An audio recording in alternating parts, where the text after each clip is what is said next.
வணக்கம் நண்பர்களே. இன்று நாம கேட்கப் போகும் கதை இளவரசியின் தேர்வு. மன்னர் விக்ரமாதித்யரும் கபடமான வேதாளமும் பற்றிய இன்னொரு புதிர் நிறைந்த கதை. இது புத்திசாலித்தனமும் நாணமும் நிறைந்த ஒரு அழகான கதை. ஆகவே அமைதியாக அமர்ந்து கேளுங்கள், ஆரம்பிப்போம். ஒரு இருண்ட இரவிலே மன்னர் விக்ரமாதித்யர் காடு வழியாக நடந்து செல்லும்போது அவரது தோளில் வழக்கம்போல் வேதாளம் அமர்ந்திருந்தது. மரங்களின் நிழல்கள் ஆடின, நிலவொளி வழிகாட்டியது, காற்றில் மெல்லிசை ஒலித்தது. அப்பொழுது வேதாளம் சிரித்துக்கொண்டு சொன்னது, விக்ரமாதித்யா, இன்று நான் உனக்கு ஒரு புதிர் சொல்லப் போகிறேன். அதற்குள் மறைந்திருக்கும் கேள்விக்கு நீ பதில் சொல்ல வேண்டும். அதுவே கதையைத் தொடங்கியது.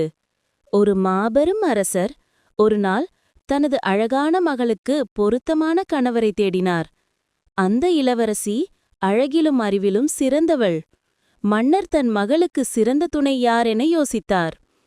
3 இளைஞர்கள் திருமணத்திற்காக முன்வந்தனர். முதலொருவர் வீரன். அவன் தைரியசாலி, யுத்தத்தில் வல்லவன், அரசையும் இளவரசியையும் பாதுகாக்கக்கூடியவர். இரண்டாவது கலைஞன். அவருடைய கலை, இசை, ஓவியம், கவிதை எல்லாமும் மகிழ்ச்சியை தருபவை. அவர் வாழ்க்கையை அழகாக மாற்றுவதாக வாக்குறுதியளித்தார். மூன்றாவது அறிவில் சிறந்த ஞானி. அவன் அறிவிலும் தத்துவத்திலும் பெரியவன்.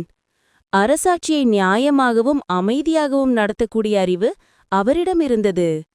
மன்னர் குழம்பினார். மூவரும் சிறந்தவர்கள். ஆனால் இளவரசி யாரை தேர்வு செய்ய வேண்டும்? வேதாளம் சிரித்துக்கொண்டு கேட்டது, சொல் விக்ரமாதித்யா, யார்தான் உண்மையில் அவளுக்கு சிறந்த துணை? அத்துடன் எச்சரித்தும் சொன்னது, உனக்கு பதில் தெரிந்தும் மௌனமாக இருந்தால் உன் தலை பிளந்துவிடும். ஆனால் பேசினால் நான் பறந்து சென்று விடுவேன். விக்ரமாதித்யர் அமைதியாக சிரித்து பதிலளித்தார். வீரன் பாதுகாப்பை தருவான், கலைஞன் மகிழ்ச்சியை தருவான்.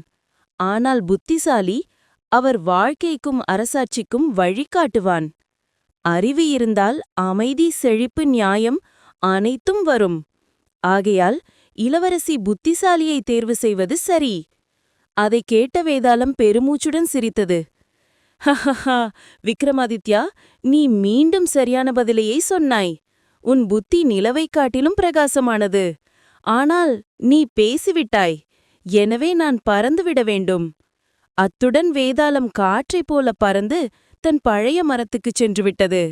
அதனால் மீண்டும் விக்ரமாதித்யர் திரும்பிச் சென்று வேதாளத்தை பிடித்து வந்தார்.